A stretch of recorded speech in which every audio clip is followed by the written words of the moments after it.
majority of communities living in Masese are not aware about water sanitation and hygiene. They know about it, but they don't practice.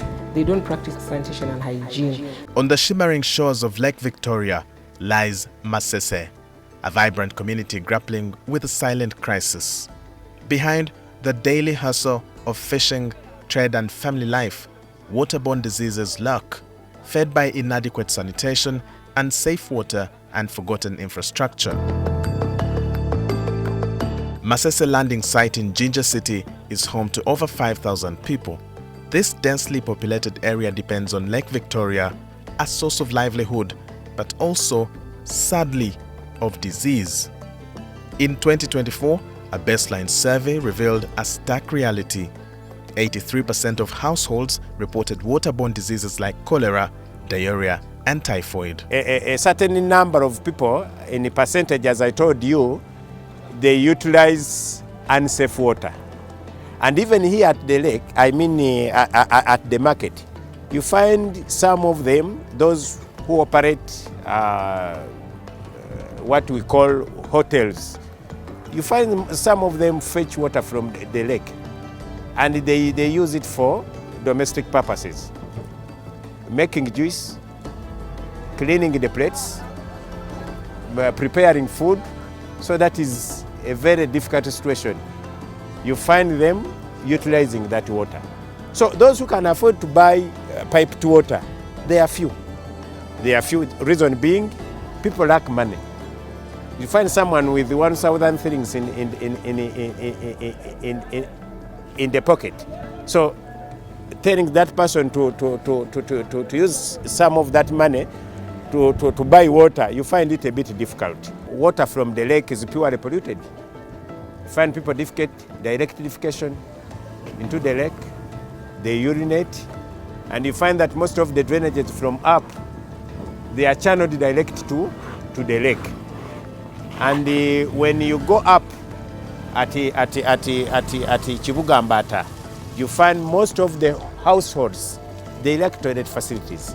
So they do what we call flying toilets. The moment the rain rains, those waste from up, they are directed to the lake. 80% of Masese residents rely on piped water, but access is unreliable and cost remains a barrier. 48% cited water cost as the biggest challenge. 32% mentioned distance to sources. Who can afford piped water, they are about 60%. The rest of the percentage, that is 40%, you find them using water directly fetched from the lake. Reason being, that percentage cannot afford to buy piped water. And you find that a very big population from the community that is around Chibugambata, Chipamba zone and Stilwing, they come from up to collect water for domestic use. Leaky infrastructure leads to contamination. Many people assume piped water is safe. Few can afford to boil it. But you find someone with as I told you, with 500 shillings, that person is planning to have lunch, the chikomando, and you are telling the same person to go and buy water. So he ends up using this. Secondly, our laws, the bylaws, because we would expect, for our case, Jinja State Council, to enforce such laws, but they don't. Because if you are going to spend here a day, you will see people directly defecating from the lake, urinating from the lake. 60% of households use private latrines, the rest rely on shared or open spaces. Garbage collection is irregular. In frustration, some residents dump waste into the lake, the same lake they fish from and drink from. Toyerikemu ku bantu omwalo guno omunene ogwe Masese guno atenga gwe mukulu mu Uganda yonna naye kulina toyemu eyamba abantu bonna. Omuntu ayinza okuva mu kizinga nga tannawadde n'ennusu 10 n'alowooza agendewa gy'ana agenda okweyamba nga talina nusu 3 n'asala waayo akozesa eki obuveera. Tetulina watuufu kasasiro walina kuyiibwa. Wetusanga abamu wetukola ki? Wetumuyuwa. Emmotoka mu wiiki ejja olunaku lumu lwa mukaaga. Oluusi tejja. Ate ekyalo kino kiraba kinene. Kati abantu abali waggulu eyo tebasobola kuvaayo nti lwa mukaaga bajjumbire okuleeta kasasiro ku kkubo. Ekyo tekisoboka. Ate kati ku sizoni eno ey'enkuba abantu kwegamba oba bakitwalanga kigina emyala gino egikulukusa amazzi. Kasasiro enkuba weetonnya mwe bamuyuwa n'akulukuta. Kati naddala kasasiro atusibyeko nnyo obukyafu n'embeera embi. Hand washing, one of the simplest life-saving practices, is rare here due to lack of soap and clean water. The consequences painfully clear. 83% of households reported at least one member suffering from a water-related illness. Abavubi bavuba mu mazzi naye bafuniramu obulwadde ng'obwa bilharzia bitera okubayingiramu, ebiwuka bibayingira mu mbuto ezo, tubagabira bwa ku makerenda ne basobola okunaaza mu mbuto naye nga bilharzia mwali mu mazzi. Era n'okweyamba bwe baba bavuba tebasobola kuvuga nkasi nti bajje eno ku lukalu, wabula beeyambira mu mazzi. Okufuka era bafuka mu mazzi. Kati nekiba nti kyekyo nakyo ekibi ku byobulamu bw'abavubi abali ku mazzi.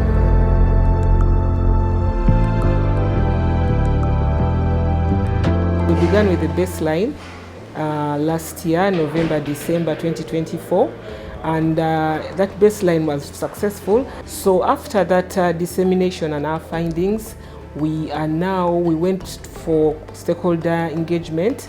We called the different officials of this city, Jinja city. Those include the city health officer, the RCC, the town clerks, the mayors, the technical staff, environmental officer, including other ministries, departments and agencies that have a stake in water, sanitation and hygiene. For instance, the Ministry of Health, Ministry of Water and Environment, Office of the Prime Minister, and partners who are with our partners, the ones that are facilitating this activity, that is Korea Foundation for International Healthcare. They were part of the team. We encourage people to sit, to engage, to program different partners and as I say, Ministry of Health, to make sure that those values of cleanliness, of hygiene are maintained in the public. Otherwise, we'll find that hospitals are not enough. They will never be enough. So in order to minimize people going to hospitals, getting diseases, we work on people as a preventive measure to make sure that the children don't get sick, the elderly don't get sick, no diarrhea, even malaria. So we should encourage families, as I said, to practice, have good practices around wash, as I said, hygiene, cleanliness, hand washing, because most of the time our communities, like the urban poor, do not have the resources to go to hospitals. So the more they save on not going to hospitals, saves them that household income, the little they can get. We support the decentralization by developing the capacity of environmental health cadre or staff, skilling them up and supporting them to effectively plan, prioritize and budget for environmental health at that level. Remember, we have the cities, we have local governments, but we have communities up to that level. So our role as a ministry is to assist or coordinate local governments to ensure that they effectively prioritize issues of environmental health. We, at the national level, we have different policies, we have different plans, we have different programs. But all these have the mother law, which is the Public Health Act. We have recently reviewed it and it has been enacted, strengthened, and all the matters relating to environmental health are strengthened in that act. But also there are other sectoral roles such as the Environment Act, the Water Act, the Land Act, the Forestry Act. All these different roles and also their subsidiary legislation speak to issues of environmental health. And very key to environmental health is the aspects of WASH. Now WASH, or sanitation, water, sanitation and hygiene, are fundamental intervention for disease prevention and disease control. You know that the burden of disease is preventable, 75% of the burden of disease is preventable, and so the acts of hand hygiene, for instance, are very fundamental in preventing disease. And so we ensure that we use those policies that are available and support local governments, support communities, work with development partners to ensure that disease prevention, health promotion are very, very fundamentally undertaken to ensure that we reduce the burden of disease, but also we enhance individual responsibility. Issues of cleanliness, issues of personal hygiene, issues of waste management, issues of environmental cleaning across board are matters that have to be taken on as an individual responsibility, institutional responsibility. Otherwise, you can never have enough resources to manage those issues. But however, we have seen of late that because of either poor planning, limited enforcement, low compliance, poor mindset, sometimes impunity, we see communities invading fragile ecosystems, living near wetlands, getting into the landing sites and establishing slums in there. As a result of that, we have poor, very poor, appalling sanitation and hygiene conditions in those areas. Food insecurity worsens the situation. Over half of the households eat just one meal a day. Their diets are mostly starchy with limited protein or vegetables. Awareness is growing, but not fast enough. Only 40% know the health risks of poor nutrition. 30% still unaware of waterborne disease causes. Right now, the households that have access to sanitary facilities, it's about 78%. And in regards to hand washing, according to the last assessment we had, we're at around 82%. When it comes to Masese in particular, when it comes to wash, we have a little challenge. We have some challenges there because one, this has access to it is being accessed by 3 islands also. That is Rabitoke 1 and 2, and then Chisima. That is the point where they meet for business, for transactions, further transactions. So this area has a population of over about 1,000 people in the area doing different operations in the area. The place is really congested, that when it comes to issues of wash, it is really a big challenge to access wash. First of all, the facilities are not adequate enough to cover the population that is there, but then also the nature of activities that are there, they find those people at some point drawing water directly from the lake to be used in their restaurants or in their different various day-to-day activities. So with the coming in of the project Kofih, it was really a big relief to the community and to us as Jinja City. They really helped us. Of course, before Kofih coming in, we were doing sensitization of the public, enforcement, but however, we would do it, but to some limitations, because some of the infrastructures that need to be there, they're not there because of the financial constraints when you look at the nature of the people who are there. But however, when Kofih came in through Madam Linda from OPM office, they've really done us great, that they've continuously and closely worked together with our staff down on at the grassroots to sensitize the communities there. And besides sensitization, they trained what we can call maybe champions, wash champions. And these gentlemen and women have really done us a good job, that they've gone around to sensitize the community there. They've done inspections together with my team. They've really collaborated even with the local area LC1. The Dr. Lee Jongu Fellowship Program is a global invitational training program for health workers. Under this program, different health workers from different countries are brought together to undertake short and long-term courses in South Korea. So the program was developed in honor of Dr. Lee, who was the 6th director of the World Health Organization. Because South Korea is a first world country, the alumni get to experience what the health system is like in a first world country, and when they return, they get an opportunity to make significant changes within their workstations, but also within the communities in Uganda. And these projects facilitate that. Because we still have a funding challenge in the health sector, when Kofih provides funding for such projects, it motivates the alumni to implement what they've learned and to make positive changes within their communities. We believe clean water, proper sanitation, and good hygiene are critical in our communities. However, this is not attained in many communities, and yet we believe that this is a necessary and basic human right. To ensure the long-term sustainability of the wash intervention we have made, not only in Busoga region but beyond, into the nationwide level, is to strengthening the local capacity. Also supports the capacity building activities in the region even after the project.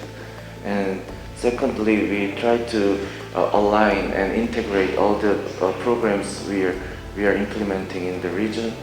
We support the Ugandan government by funding the government-led project, especially in Busoga region, including the Kofih Global Alumni Activity Project, which is a Masese landing site water and hygiene and sanitation project. From this year, we newly initiated the new project in Busoga region, specifically targeting the marginalized community which are most in the vulnerable situation from the vector-borne and waterborne diseases. So the ultimate objective of the project and the support to Ugandan people is to reduce the mortality and the incidence of those diseases. So Kofih supported the project implementation with the financial support, with funding. We are conducting right now a training for community leaders. We have different target audiences, we have different leaders, we have fishmongers, we have business people, we have market vendors, we have women groups, we have village health teams, we have the health centers and the schools. So we brought them together, their leaders plus the LC1 in one room, and now we are training them on water, sanitation and hygiene. At school, for the teachers, we do boil water, but we cannot afford to boil water for the pupils. But luckily enough, there was a certain organization called Impact Water. Impact Water gave us a system where they put periodically chlorine, and this chlorine, I think, can be used to purify this water. So we have that system with us, so children go there and get the water. So, but still that water, we have to get it from the one from National Water and Sewerage Corporation. So in case that one is not there, still we end up resorting to rainwater, which is not the best. The toilet facilities at the moment, we are lucky we have some, but still they are not enough. They are not enough, we still need more. And as I've told you, we are using these toilets, these pit latrines, with the community.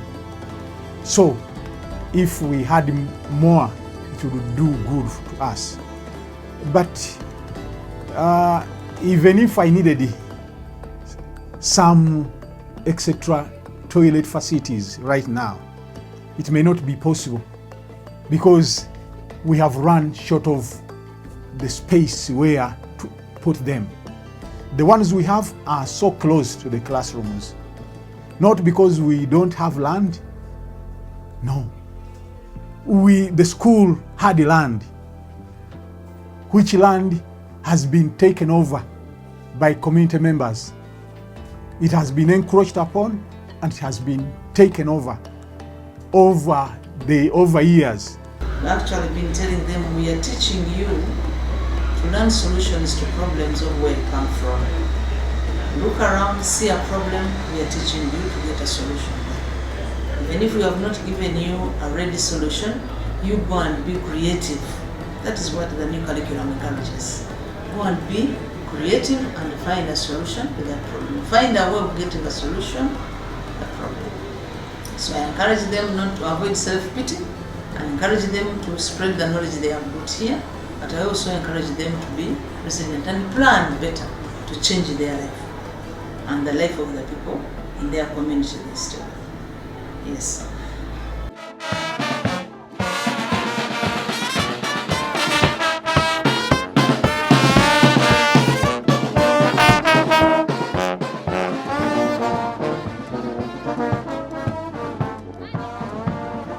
This process of improving WASH in Masese is going to help tackle the water, sanitation and hygiene aspects of the Ebola response.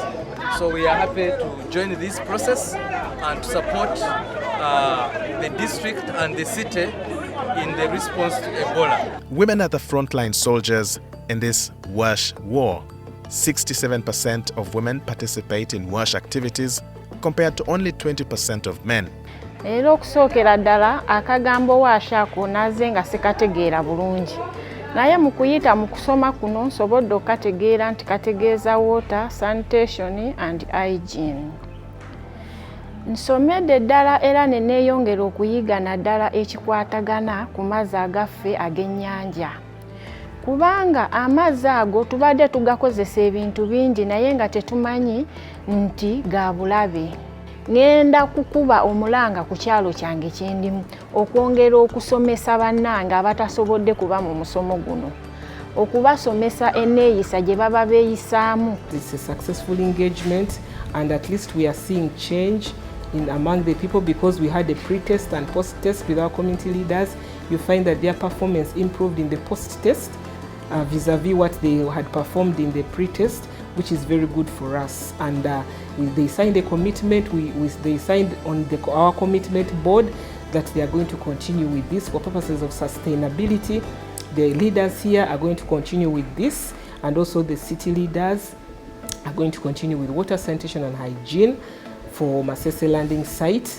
And we also have their different recommendations, what they need, and we are going to put them in practice, and the message will go out to all the relevant stakeholders so that they can be able to support the communities living along Lake Victoria at Masese landing site.